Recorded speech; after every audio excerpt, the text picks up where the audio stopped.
¿Cuántos trajeron la escritura? Y los que no, entonces yo se las leo. Pero recuerden, hermanos, que eso, no nos lleva el pastor. Es que estuvimos en los bautismos y se nos pasa. Pero recuerden que lámpara es a mis pies tu palabra y lumbrera mi camino. ¿Listo? Entonces háganse también de su Biblia, hermanos, porque no sabemos cuándo el Señor nos use para su gloria. Recuerden que Él desea usarnos y nos ha dado ese privilegio de compartir el Evangelio. Él pudo haber enviado ángeles o una voz del cielo que sonara duro, arrepiéntanse, pero Él quiere que nosotros seamos los que prediquemos el Evangelio. Por eso Jesús dijo: los envío. Y tenemos nosotros el ministerio de la reconciliación. ¿Listo? Entonces es una tarea nuestra que para nosotros debe ser una dicha. ¿Y cómo predicamos si no es con la Biblia? Recuerden muchas veces, hermanos, y esto hay que tenerlo mucho presente, y es que el testimonio nos salva. Nuestro testimonio no salva a nadie, es el testimonio de Cristo, ¿listo? Entonces nosotros debemos a veces dejar de predicar mucho de nosotros, de nuestro testimonio, y predicar el testimonio de Jesucristo, ¿listo? Y el testimonio de Jesucristo está ¿en dónde?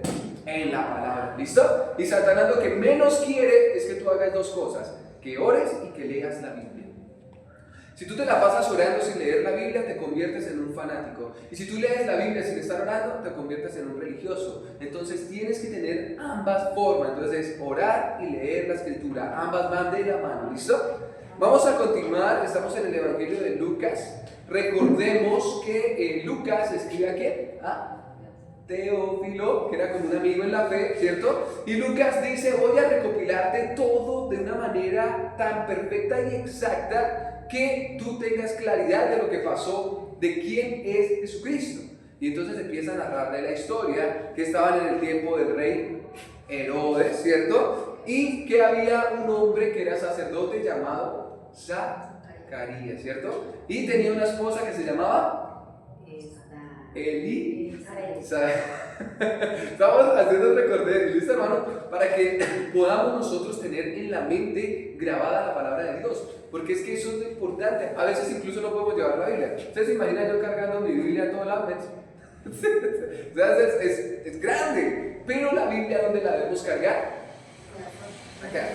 Acá. Y miren que el Señor nos va a dar como la capacidad para que nosotros aprendamos. Miren que sucede algo interesante, y es que cuando los jóvenes más que todo dan ese testimonio, que ellos cuando empiezan a leer la Escritura, la mente se les empieza a expandir. Entonces hay muchos jóvenes cristianos que cuando empiezan a leer la Biblia les empieza a ir bien en física, matemáticas, química, porque Dios da ese conocimiento. Recuerden a Daniel. Daniel fue traído a Babilonia como esclavo, y Dios le dio la capacidad a Sadrach, Mesach y Abednego para que fueran 10 veces más inteligentes que los demás, porque para Dios no hay nada imposible. Charles Spurgeon, que fue un predicador, hermano nuestro, hace muchos años, él dice que Dios coge y selecciona a las personas que tienen tal capacidad que podrían gobernar un estado, pero Él prefiere seleccionarlas para sí mismo, para que prediquen el Evangelio. O sea, Dios nos capacita a nosotros intelectualmente a tal punto que predicar el Evangelio es una cosa impresionante. Abre nuestra mente de una forma que no entendemos, porque ya tenemos en la mente de Cristo. O sea, nuestra mente es, mejor dicho, por eso es que es tan importante nosotros tratar de aprender la Escritura. ¿Listo? Aprenderla, un verso. No les digo que un verso diario, pero lo que tratemos es de aprender la Biblia como si fuera historia, para coger a alguien y decirle: venga, tata. Mi hija de 9 años, yo le digo, y ella me dice la Biblia hasta Elí, ¿sí? Hasta el profeta Elí, pero no me la dice así al pie de la letra, pero tiene tanto, o sea, la historia grabada en la mente que me la puede contar. O sea, ella dice: y Dios creó el cielo, la tierra, papá, los árboles, sí, las fruticas, así, o sea, resume, pero o sea, la historia la tiene aquí, y eso es lo que vamos a hacer. No que tú te lo aprendas así, aunque si tienes la capacidad y el tiempo, hazlo, ¿sí? Pero créanme que es una bendición, porque Dios va a usarte. Recuerda que dice Jesús que no debemos temer cuando prediquemos, porque el Espíritu Santo nos recordará que las palabras de ¿quién? De Cristo. Pero si no leemos la Escritura, ¿quién nos va a recordar? ¿Sí? Entonces por eso es que es tan importante la Escritura, sí. Más que una serie de Netflix, sí. La palabra de Dios es lo mejor. ¿Listo? Bueno, ahora sí. Recordemos, el papá de Juan el Bautista se llamó Zacarías y la mamá Elizabeth. ¿Cuál era el problema que ellos tenían? Muy bien. Y no era fértil, Elizabeth no podía tener hijos. Ahora, ¿Zacarías y Elizabeth eran jóvenes? Viejos, ¿cierto? O sea, literalmente, y uno a esa edad, ¿quién se imagina tener hijos, cierto? Y recordemos que para todo judío era un orgullo tener hijos. Y se consideraba incluso que si la mujer no tenía hijos era incluso un castigo divino. Imagínense cómo pensaba la gente de aquella entonces. Pero Zacarías, recordemos que era un sacerdote y que a veces por sorteo pasaban a ofrecer el incienso al templo. Recordemos que nosotros no creemos en la suerte, nosotros creemos en la voluntad de Dios. Recordemos cuando Jonás no quería ir a predicar a Nínive y entonces ¿qué hicieron todos? Echaron a suertes a ver quién era el que trajo esta calamidad, ¿cierto? ¿Y sobre quién cayó la suerte? La suerte no existe, la voluntad de Dios se hace y Él gobierna con poder y autoridad, ¿listo? Así que no fue suerte que a Zacarías le hubiera tocado ir a echar el incienso, a ofrecer el incienso en el templo, sino fue la voluntad de Dios. ¿Y qué sucedió ahí mientras ofrecía el incienso? Muy bien, un ángel se le apareció. Recuerden que tratamos de hacer nuestras prédicas de una manera bien interactual, ¿listo? Para que nosotros como que cojamos todo y aprendamos, ¿listo? Porque estamos, ¿es qué? Capacitándonos para la predicación del evangelio. ¿Se le apareció qué? Un ángel. Y este ángel, nosotros creo que vamos hasta ahí. Y este ángel le dijo que qué iba a pasar, que iba a tener un hijo. ¿Listo? Vamos ahí. Entonces permítanme leer desde el verso Lucas 1, verso 11. Dice: y se le apareció un ángel del Señor, de pie a la derecha del altar del incienso. Al verlo, Zacarías se turbó, se asustó, y el temor se apoderó de él. Pero el ángel le dijo: no temas, Zacarías, porque tu petición ha sido oída. ¿Listo? Nosotros vamos más adelante, no me quedo acá porque ya explicamos eso las prédicas pasadas, ¿listo? Pero aquí, déjenme, como que pronto creo que lo expliqué las pasadas, pero dice: tu petición ha sido oída, ¿cierto? Oiga, qué bendición que el Señor a veces no conteste oraciones a nosotros. Y ustedes dicen: ¿cómo así, David? Claro que sí, porque nosotros a veces somos tan tercos y tan necios que le pedimos a Dios cosas que no necesitamos. Pero Dios sí nos da lo que verdaderamente necesitamos. Imagínense yo pedirle al Señor un Ferrari. ¿Y para qué? Ni plata tengo para la moto y te iba a pedir un Ferrari, que es la gasolina reca. O sea, Dios no nos va a contestar peticiones que nosotros, no nos van a funcionar. Mi hija me va a decir: papi, regálame una moto. ¿Para qué? ¿Para qué? Ay, mi chinita se me parte un brazo por ahí en eso.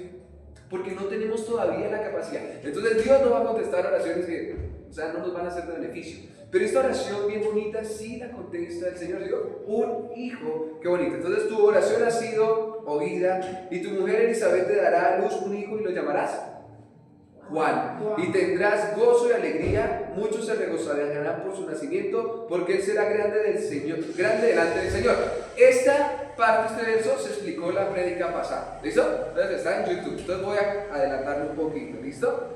Dice: porque él será grande delante del Señor. Miren, no beberá vino. Y aquí hay algo importante que yo quiero darles a entender: es lo siguiente, que el ángel ya está diciendo una característica de Juan el Bautista, que no beberá vino, pero no está diciendo tal vez no beba vino, sino que ya está diciendo él no va a beber vino. Aquí es importante, porque si Dios nos llamó y él nos creó, él sabe para qué nos creó. ¿Sí me van a entender? Y el propósito se cumple. O sea, ya de un momento no estaba diciendo tal vez no beba, no, él no beberá vino. O sea, Dios no juega a las posibilidades. Ay, voy a crear a mi hermano, tal vez haga esto. No. Por eso Jesús vino y Jesús jamás podía fallar. ¿Sí me van a entender? Por eso Abraham tuvo confianza. Por eso recuerden cuando Dios hace que Abraham caiga en un sueño y ve que hay unos animalitos partidos. ¿Se acuerdan que Dios le mandó a partir unos animalitos? No sé si se acuerdan de esa historia, tal vez sí, tal vez no. Y dijo que pusiera a los lados los animales partidos y en la mitad era como sangre. No sé si se acuerdan que había como un río de sangre y que Abraham quedó dormido y vio como una llama de fuego, ¿sí? Pasaba en medio de los animales. Ustedes saben que eso es un pacto. Y Dios estaba diciéndole a Abraham, porque mire, ¿quién caminó dentro de los animales? Dios, no Abraham. Entonces Dios le estaba diciendo a Abraham, si yo no cumplo esta promesa, que yo sea partido como estos animales. Y solo Dios estaba pasando. O sea, Dios prometió por sí mismo que iba a cumplir la promesa de salvación para la humanidad. Por eso era imposible que Jesús fallara. Porque Dios no juega a tal vez, de pronto, no. Dios hace las cosas perfectas. ¿Listo? Entonces, dice, no beberá vino ni licor. Y nosotros, hermanos, somos llamados también a tener cuidado con lo que consumimos. ¿Listo? O sea, sabemos que el licor y la cerveza son bebidas alcohólicas, ¿sí o no? Entonces, si las cosas se hacen en exceso, lleva a la perdición, ¿sí? Yo tengo que ser responsable por ustedes y enseñarles lo que la Biblia dice, ¿sí o no? La Biblia dice que al cielo no van los borrachos, así de sencillo. Entonces, si usted se embriaga, si a usted le gusta tomar mucho, literalmente la Escritura dice, amigo mío, usted no va al reino de los cielos. Así lo enseña la Escritura, ¿listo? Otra cosa es que usted diga, voy a tomarme un vinito en Navidad o yo qué sé, en un cumpleaños y que tenga el control, bien, sí, porque hasta Pablo le decía a Timoteo, tome un poquito de vino por el agua porque esa vez el agua no estaba tratada y traía muchas enfermedades.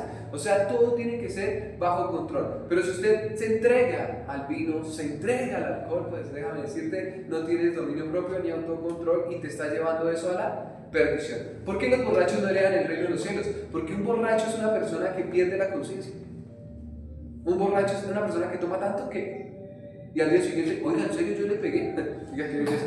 ¿Sí me van a entender? Entonces por eso nosotros tenemos que ser responsables y nosotros decimos no. Si alguien de pronto sufre con esa lucha, pídale al Señor que lo liberte, ¿listo? Y trate de abstenerse, ¿listo? Y pida al Señor y pida ayuda para salir de esos vicios, ¿sí? Seguimos. Y será lleno del Espíritu Santo desde el vientre de su madre. Ustedes saben que Juan el Bautista fue el único que la Biblia menciona que fue lleno del Espíritu Santo desde dentro de su vientre. Por eso es que es bonito cuando por ejemplo las mujeres que no tienen hijos van a tener un hijo, pídanle al Señor que sea su voluntad, los llene con el Espíritu Santo desde el principio, desde el vientre. Yo le pedía mucho, yo incluso a Hannah, que ella hace poquito nació, yo le decía a Hannah en el barriguita, le decía, arrepiéntete Hannah, arrepiéntete de tus pecados Hannah, cree en el Evangelio, sigue a Cristo. Y ese es el enfoque. Nosotros desde chiquitos debemos tratar de guiar a nuestros hijos, porque Dios nos envía hijos para que nosotros formemos siervos de Dios y no estemos formando monstruos. ¿Sí? Entonces, desde pequeños debemos guiar a nuestros hijos. ¿Listo? Bien, seguíamos. Dice, y él hará volver a muchos de los hijos de Israel al Señor su Dios, e irá delante de él en el espíritu del poder de Elías, para hacer volver los corazones de los padres a los hijos. Eso lo vimos en la prédica pasada. Ahora sí vamos a comenzar, ¿listo? Entonces, ese era un breve resumen para entrar en contexto. Seguimos. Ahora sí. Y a los desobedientes a la actitud de los justos. Recordemos que Juan el Bautista fue llamado por Dios para que preparara el camino antes del Señor Jesucristo. ¿Qué es preparar el camino? Lo que pasa es que antes, cuando un rey o una persona importante iba a otra ciudad, se mandaba una comitiva para que arreglara el camino. ¿Cómo así? O sea, iba por el camino y decía, uy, aquí hay un hueco. Entonces, ¿qué hay que hacer? Hay que taparlo. Uy, aquí este pedazo de palo se cayó en la carretera, ¿qué hay que hacer? Hay que moverlo porque ¿quién viene? Viene el gobernante, viene el emperador, yo no sé, ni toca preparar esto. O sea, es como cuando la mamá le dice a usted, me hace el favor, yo estoy trabajando, yo llego y esa casa está limpia. Y uno qué hace, uno limpia, mamá ya llega y uno siempre limpia faltando 15 minutos para que llegue la mamá, se lo corre. Y uno se siente flash, hermano. Entonces, Juan el Bautista venía a preparar este camino. Recuerden que antes de Juan el Bautista, 400 años atrás, no se había levantado ninguna persona como profeta. Profeta no es una persona que adivina el futuro. Profeta no es una persona que, uy, sí va a pasar esto. No. Profeta es una persona que escuchó un mensaje de Dios y lo transmite al pueblo. ¿No es más? Sí. Ahorita hay mucha gente que se considera profeta y un montón de cosas y uno dice, ven, ¿por qué no solamente siervos de Dios? Sí, pecadores. A veces el orgullo, y hay muchas personas que ya se consideran querubines, arcángeles, ya reverendísimos. Reverendo el Señor, nosotros somos siervos inútiles. Entonces, ¿qué sucede con esto? No existió ningún mensaje de parte de Dios 400 años antes. Y se levanta Juan el Bautista a dar a conocer este mensaje, preparando el camino del Señor. Miren, él venía a hacer, a preparar, dice el verso, para que los desobedientes tengan la actitud de los justos. ¿Cuál es la actitud de un justo? El arrepentimiento. Todos los días nosotros vivimos, ¿qué? Arrepintiéndonos. Pero la pregunta es, ¿qué es arrepentirse? Y ahí es cuando nosotros tenemos que tener en cuenta cuál fue el problema que causó Jerónimo cuando tradujo la Biblia en latín. Que recordemos que el idioma romano es un idioma de fuerza y el idioma griego es un idioma de pensamiento. Por eso es que el griego tiene varias formas de decir amor. ¿Sí? Por ejemplo, ¿saben cuáles palabras son de amor en griego? ¿Sí? A ver, de pronto. Ágape, que es el amor hacia Dios, o sea, el amor incondicional. ¿Qué otra palabra hay en griego para amor? Vamos, aquí estamos aprendiendo griego. Los tipos de amor. Exacto. Claro, de ágape, amor. Ay, se me había olvidado. Ay, sí, amor. El ágape, amor, esto que es el conyugal. ¿Qué es? Hay un cantante famoso que canta así. Que canta, no puede haber. ¿Cómo se llama? No puede. No puede encontrar. ¿No? Eros Ramazotti. Amor filio, filial. El Eros. El Eros. Eros, o sea, yo le puedo decir a mi esposa, yo te eros, o sea, te deseo pasionalmente, ¿sí? O sea, ese es el amor entre pareja. Y está el amor entre amigos, que es el fileo. ¿Listo? Entonces vemos que el idioma griego es un idioma súper interesante. Exacto, entre amigos. Entonces, pero, y ¿sabes qué me hizo recordar? Que cuando Jesús resucita entre los muertos y coge a Pedro y le dice, venga para acá, Pedrito, que usted me negó 3 veces, ¿sí o no? Y entonces llegó y le dijo, Pedro, ¿tú me amas? O sea, él estaba diciendo, Pedro, ¿tú me ágape? O sea, ¿tú me amas con el amor de Dios? Pedro, tú me fileo. Y Pedro le respondía, Señor, tú sabes que yo fileo. O sea, no lo amaba, o sea, sí, hasta el final que Pedro, Señor, tú sabes todas las cosas, ¿sí? Entonces, ese es el amor que debemos tener hacia Dios, un amor ágape, un amor, mejor dicho, incondicional. Pero entonces, ¿qué pasó con Jerónimo? Jerónimo tradujo la Biblia al lenguaje romano, al latín, y cambió la palabra arrepentimiento por la palabra penitencia. ¿Qué entendemos por penitencia? Es algo que lo hacemos y ya. O sea, que toca hacer como para reivindicarnos de algo, ¿sí o no? Es como un castigo por algo malo que yo hice y ya pasa, ¿cierto? Pero es que la palabra arrepentimiento no significa penitencia. La palabra arrepentimiento es metanoia en griego, que es cambio de mente. O sea, el arrepentimiento es el cambio de mente. ¿Cómo así? ¿Por qué uno debe arrepentirse todos los días? No es que tú dejes de hacer lo malo, porque la palabra de Dios dice que todo aquel que sabe hacer lo bueno y no lo hace es pecado. Todo lo que tú haces sin fe es pecado. Nosotros estamos pecando todo el tiempo. Pero entonces cuando dice arrepiéntanse todos los días, ¿a qué se refiere? A que cambiemos de pensamiento. ¿Cómo así? Que todos los días estemos diciendo, Señor, te necesito. Que todos los días estemos diciendo, Señor, ayúdame. Que todos los días estemos diciendo, Señor, yo no puedo, yo soy pecador, yo te necesito a ti. Que dejemos el orgullo a un lado y reconozcamos que lo necesitamos a Él. Señor, no es lo que yo quiero hacer, ni lo que yo pienso que es justo, sino lo que tú quieres hacer y lo que tú dices que es justo. ¿Listo? Entonces, oye, es que mi amigo me dijo tal cosa, mi familiar, entonces venga a ver cómo fue y le enseño cuántos pares son 3 moscas. No, usted lo que tiene que hacer es, ¿qué hizo Jesús? Ponga la otra mejilla. Y para pelear, ¿cuántos se necesitan? 2. Eso que a mí me vengan a decir, es que me la tienen montada. No, Señor. Sí, mire, uno no pelea con alguien que no le responde. Ya, o sea, antes usted responde más suavemente. O sea, por ejemplo, le arranca la pelea, Dios lo bendiga, oraré por ti. Oh, ¿sí, no? Uno se va y el otro yo creo que Pero nosotros debemos al máximo buscar la forma de cómo Jesús hace las cosas. Por eso nosotros somos ¿qué? cristianos. ¿Somos qué? Cristianos. No somos ni peleadores, ni vengadores, nada de eso. Somos A veces ni cristianos. escuchamos ni leemos y ya estamos peleando. Imagínense, ahora yo les digo, eso pasa y eso pasa entre cristianos. Imagínense entre gente que no es cristiana, sacan ese machete y venga, ve grandísimo. ¿Sí? Y entonces uno, gracias a Dios que Él nos guía a través de su palabra, y si no estaríamos más que perdidos. ¿Sí me hago entender? Al menos el cristiano se refrena y dice, uy, Dios mío, ayúdame, güey. Y después a los 15 minutos uno, uy, yo sí soy, pero. Luego uno piensa. Exacto, pero el otro no, el otro, uy, ojalá le caiga un meteorito y voy a buscar a mi familia para que lo abrace. Un no creyente quiere acabar al otro. Entonces damos gracias a Dios porque Él está obrando en nuestra vida, operando en nuestra vida, ¿listo? Incluso a mí hay momentos donde yo me airo, o sea, hay momentos donde yo, ¿sí? Donde la injusticia, y uno dice, Dios mío, qué pecador soy. ¿Sí? Y uno dice, Dios mío, sálvame. Pero gracias que está el Señor para ayudarnos. Por un minuto de ira, ¿cuántas personas ahorita están en la cárcel? Por un minuto bajo la tierra de ya, ira. porque ellos hacen que los asesinen. Correcto, correcto. Entonces damos gracias a Estamos Dios. condenados también. Imagínense. Vamos todos. Entonces damos gracias a Dios porque su Santo Espíritu está en nosotros y nos guía. Bueno, entonces, entendemos que es arrepentimiento, ¿verdad? Cambio de pensamiento. Todos los días tú y yo tenemos que arrepentirnos. Todos los días, todos los días, todos los días. Y lo bonito es que cada vez que pasa algo en la vida nos damos cuenta que necesitamos arrepentirnos. O sea, miren, me agarré con mi esposa. Yo, Señor mío, traté a mi hijo un poco fuerte, que no era la forma correcta. Oh, Señor. ¿Sí me acuerdo? O sea, todo eso nos da a entender que necesitamos al Señor. O sea, Señor, por favor, inúndame, lléname, ayúdame, yo qué sé, sálvame, dame de tu paz, ayúdame a controlarme. ¿Listo? Entonces, Juan el Bautista venía a darle a conocer a la gente que necesitaba arrepentirse. ¿Por qué? Porque es que los judíos creían que porque no mataban eran justos.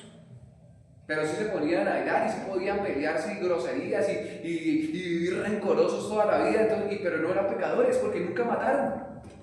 Entonces ellos no se consideraban pecadores porque nunca habían adulterado, pero sí tenían una mente perversamente lujuriosa y codiciaban y esto, ¿sí? Pero no, entonces ellos no son pecadores porque ellos se consideraban, si mata es pecador, si adultera es pecador, pero lo contrario no más. Por eso Jesús vino y dijo, no Señor, no es que usted mate, si usted se enoja, ya pecó delante de Dios. No Señor, no es que usted adultere, sino si usted ya tuvo un pensamiento con una mujer codiciándola en su corazón, ya pecó. O sea, Jesús quería decirles, hombre, todos somos pecadores. Los judíos se creían justos y santos, casi que volaban. Pero Jesús, miren, para cumplir un mandamiento de la ley de Dios, se necesita cumplir de 3 maneras. ¿Usted va a decir, ¿de 3 maneras? Sí, de 3 maneras. Primero, no matar. Usted no tiene que hacerlo físicamente, o sea, no tiene que matar a la persona. Pero también Jesús dijo, no solamente matar, si usted se aira o se enoja, es como si hubiera matado. Esa es la segunda forma, en la mente. ¿Y cuál es la tercera forma? Que usted lo haga para la gloria de Dios. O sea, que usted no mata ni piensa en matar para la gloria de Dios y no para su orgullo. Decir, hoy no pequé, hoy miren qué bueno soy. ¿Sí ven? Y no podemos hacerlo jamás. El ser humano, por el pecado, no podemos. Nosotros nos enorgullecemos incluso de vivir en santidad. Hoy no digo una mentira, mire eso, qué cristiano soy. Y la gloria no le va a Dios, no le damos la gloria a Dios. ¿Listo? Entonces, por eso necesitamos sí o sí a quién? A Jesús. Cuando Jesús dijo, yo no vine a quitar la ley, sino vine a cumplirla, ¿a qué se refiere? Aquí va a ser el pecado. A que Él mismo iba a cumplir la ley. ¿Quién iba a cumplir la ley? Jesús, no nosotros. O sea, Él vino a hacer la tarea para salvarnos a nosotros. Hagan cuenta que todos somos unos estudiantes y perdimos el examen. Todos. Pero uno se para y le dice, profe, si yo le presento un examen bien difícil, el más difícil, pero que pasen todos aquí mis amigos que son un poquito no tan inteligentes, pero si yo lo paso, que pasen todos. Y el profesor le dice, listo, le va a hacer un examen pero re difícil, listo. Y Jesús lo cumplió. Y al cumplirlo Él, pues nos pasó a todos. Por eso nosotros agradecemos, porque nosotros no nos salvamos por cumplir la ley, sino por creer en aquel que ya la cumplió. ¿Listo? Vamos a seguir. Dice, y a los desobedientes a la actitud de los justos, que es el arrepentimiento, a fin de preparar para el Señor un pueblo bien dispuesto. O sea, ¿cuál es el objetivo de que tú te arrepientas? De que estés preparado para cuando el Señor venga, haya un pueblo bien dispuesto. O sea, mira, si el Señor Jesús viene para salvarte, es porque tú vas a seguirle en todo. No sé si ustedes alguna vez les han dado oportunidad de liderar gente, o sea, de tener a su cargo personas, ya sea en el colegio, un grupo, lo que sea. Qué horrible es que tú llegas y le digas a alguien algo, que tú que eres el responsable de sacar el proyecto adelante y que esta persona te diga, uy, no, eso no es. Sí, o sea, con que se le oponga, uy, no, es que. Pero venga, usted está aquí es para llevar adelante la misión, haga lo que le estoy diciendo, uy, no, pero es que. Se me sale la ira. O sea, uno dice, o sea, Paquito está acá. Entonces, esto es lo que quiere decir el ángel a Juan. El pueblo tiene que estar bien dispuesto, reconocer que es pecador, que es enfermo. ¿Por qué? Porque Jesús vino a salvar ¿qué? Los que se habían perdido. A ver, si usted no se siente pecador, necesita arrepentirse. Ya. Porque si usted no se siente pecador, usted no necesita a Jesús. ¿Para qué? Si usted no es pecador. Si usted se siente justo, Jesús dijo, yo vine por los ¿qué? Injustos, no por los justos. ¿Quién necesita médico, el sano o el enfermo? Entonces, entre más conoces a Cristo, te das cuenta que tú eres pecador y pecador y pecador y que lo necesitas más. ¿Quién es el que primero necesita a Jesús? Los pecadores. Los pecadores. Así que una de las primeras características para saber que tú eres hijo de Dios es que tú reconozcas que eres pecador. ¿Y cuántos cristianos hay en iglesias que no se sienten pecadores? Esos son justísimos, santísimos. Necesitamos a Jesús. Todos los días, yo desde que me levanto esta mañana, se me atravesó un perro y se tira. Un perro. Sí, lo vas a ir, mi Señor, perdón. Bendice al perrito. ¿Sí? Entonces, uno tiene que darse cuenta todos los días que necesitamos sí o sí a Jesús porque nuestra condición es pecadora. ¿Listo? Para un pueblo bien dispuesto. ¿Y quién es una persona que está bien dispuesta? Una persona que hace caso, ¿sí o no? Una persona que es obediente. Si volvemos al ejemplo del equipo de trabajo. Si el equipo de trabajo es bien dispuesto y yo le digo, venga, es que hay que cuadrar 100 ladrillos allá, ¿qué hacen? Pues los ponen, ¿sí o no? Y ya. No están diciendo, uy, no, pongamos 80. Uy, pero le estoy diciendo que son 5, o sea, ¿sí? Entonces, una persona bien dispuesta es una persona que se somete a la voluntad de Dios. ¿Cómo así? O sea, este es el objetivo. Que tú le digas a Jesús, hágase tu voluntad. Y ahí es donde les digo, ¿dónde queda el libre albedrío? Si el libre albedrío es yo hacer mi voluntad y tú le dices a Dios, hágase tu voluntad, no tenemos libre albedrío, porque no hago lo que yo quiero, sino hago lo que Dios quiere. ¿Se me va a entender? ¡Ay! Esto es bien teológico. Voy a tratar de explicárselos para no dejarnos en el aire. A ver, Adán y Eva tenían libre albedrío, ¿sí o no? Sí. Ellos lo perdieron, ¿sí o no? ¿Con cuántos pecados perdieron el libre albedrío? ¿Cuántos hemos cometido nosotros? Y Jesús dijo, todo aquel que practica pecado, esclavo es de él. Tú y yo no tenemos libre albedrío. Nosotros somos esclavos del pecado. Y damos gracias a Cristo que nos libertó de la esclavitud. Y ya no somos esclavos del pecado, ojo, pero sí somos esclavos de ¿qué? De Cristo. ¿Sí me van a entender? Porque lejos de Cristo estaríamos perdidos en el pecado. Wow. Entonces, por eso ya no vivo yo, más Cristo vive en mí. Por eso es que dependemos de Él. Por eso Juan 10 dice que somos sus ovejas y estamos en su mano y que nada ni nadie nos arrebatará. El error grande es que tú te sientas independiente de Dios. Por eso es que ser cristiano no es fácil. Por eso es que ser cristiano, aunque es lo más hermoso y bonito, a veces es complicado. ¿En qué sentido? ¿Por qué te digo que no es fácil y por qué te digo que es complicado? Porque es que si tú eres cristiano, tú ya no vives para ti. Qué pena. Si tú te crees Dios y si tú quieres hacer tu voluntad, qué pena. Porque es que Dios mismo opera en ti. Dios dice, bueno, tú quieres ser mi hija, tú quieres ser mi hijo, prepárate, porque te voy a forjar como mi hijo, te voy a forjar como mi hija. Mire qué pasó con Jonás. Jonás, Dios le mandó una misión y dijo, no señor, tengo que pasar. ¿Y qué hizo Dios? Revolvió el mar. Me va de aquí, Oba, ¿sí o no? Y revolvió y lo botó y se lo tragó un pez, ¿sí o no? Y el pez lo pudo haber escupido por allá lejos. ¿Y dónde lo escupió? En Nínive. Sí, ¿verdad? Ah, no quiere ir, venga, yo lo llevo tranquilo. Transporte gratis, pum, allá. ¿Sí me hago entender? ¿Y entonces dónde queda el libre albedrío de Jonás? Pobrecito Jonás. No. Mi hija, aunque sea mi hija, y ella diga, no voy papá, ay, me da mucha pena, mamita, venga para acá que se va conmigo. ¿Por qué? Porque es que ella es mi responsabilidad. Por eso es que Dios dice, el que inició en vosotros la buena obra, la perfeccionará. Dios no es un Dios a medias. Él coge, tú eres mi hijo, yo te perfecciono y te llevo hasta el final. Por eso es que el cristiano tiene seguridad. Por eso es que tenemos el Espíritu Santo. Por eso es que tenemos esta paz. Sí, él sigue insistiendo. Mire, hermanos, ustedes pueden decir y hasta la última como un chiquitín. Y a usted le puede decir, papá, quiero esto, quiero, y se puede revolcar como cucaracha en el piso, puede hacer lo que quiera. Y el papá, bueno, haga pataleta. Pégese ahí, ese golpea. Ya, se le pasó, dice, vamos. Pero no deja que uno haga su propia voluntad, porque el Señor ve claramente. Nosotros somos todavía pequeños y no vemos claramente. Amén. Y qué bendición que Él sea nuestro Padre. Uy, yo soy dichoso, Señor, haz tu voluntad en mi vida, haz tu voluntad, haz tu voluntad, haz tu voluntad. Porque sé que cosas por querer hacer la nuestra. Nos golpeamos, nos volvemos nada. Decimos, ¿pero por qué? Pero porque no quisimos ser obedientes. Exacto, no queremos hacer la voluntad del Padre. Por eso es que el Señor dice, deleítate en Jehová y Él concederá las peticiones de tu corazón. Es preciosísimo, ¿listo? Vamos a continuar con un pedacito más y ya terminamos. Y verso 18. Entonces Zacarías dijo al ángel, ¿cómo podré saber esto? Miren, qué error.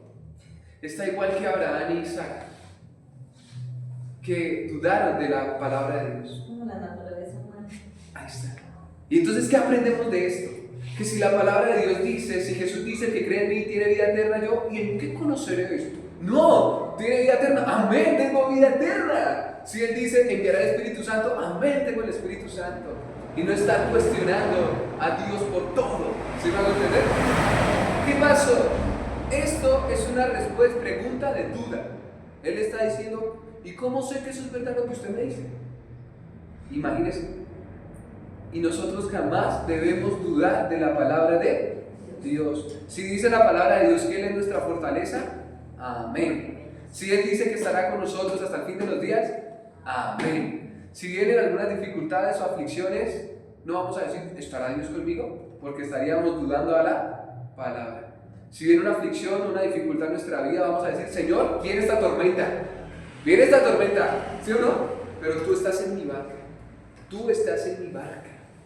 Y no te negué. ¿Listo? Vamos a dejar hasta ahí porque yo sé que me salgo y termino en unas dichas terribles. Yo sé que su tiempo es valioso también. Pero ya, con ese pedacito. ¿Se acuerdan cuando Jesús caminó sobre el mar? Y estaban los apóstoles en la barca asustados, ¿no? Que dijeron, es un fantasma, ¿se acuerdan? Y que Pedro dijo, si eres tú, Señor, déjame ir. Algunos teólogos dicen que era tan terrible la tormenta que estaban viviendo en la barca que Pedro prefería estar con Jesús en el mar que dentro de la barca. Sentirse seguro. Entonces, ahora la otra escena que también pasó, que Jesús se quedó dormido. Y no fue que Jesús se hizo el dormido, no, Jesús es verdaderamente humano, estaba cansado. Imagínense, estaba tan cansado que la barca se movía para acá y para allá y él dormido. O sea, él estaba, yo creo que Jesús tenía tanta confianza en el Padre que dijo, voy a tronar, puede que mi papá está conmigo. ¿Qué haríamos nosotros? Tal vez si Jesús duerme, pues todos ¿qué hacen? Pues duerman, hermano, ¿sí o no? Y no es más bacano que dormir cuando llueve, ¿sí o no? Cuando yo ¿sí o no? Sí, exacto. Entonces esa debe ser nuestra confianza en el Señor. Él está en nuestra barca y si Él está, así esté dormido, así no lo escuchemos, así no lo sintamos, pues descansemos. Porque Él está con nosotros. ¿Amén? Pero jamás dudemos de su palabra. No pasen las cosas, no fue que el Señor se olvidó. Ahí hablando de la camisa, sí. Cuando estemos en un problema bien berraco, ¿qué hay que hacer? Mira, ¿no?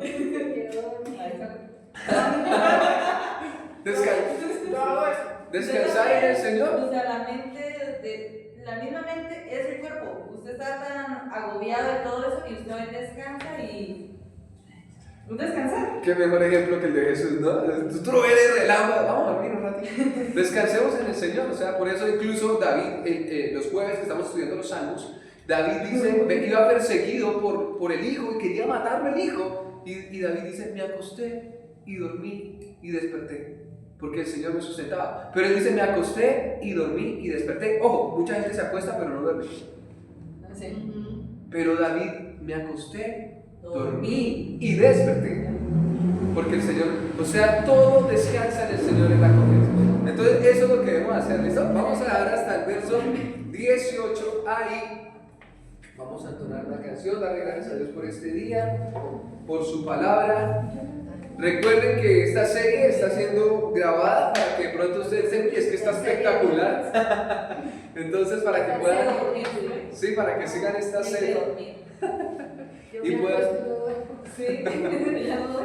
Entonces, pues, a veces, digámoslo así, ¿cómo explicarlo, hermano? Lo que pasa es que, haz de cuenta que el cuerpo humano es como un carro que nos dan, ¿listo?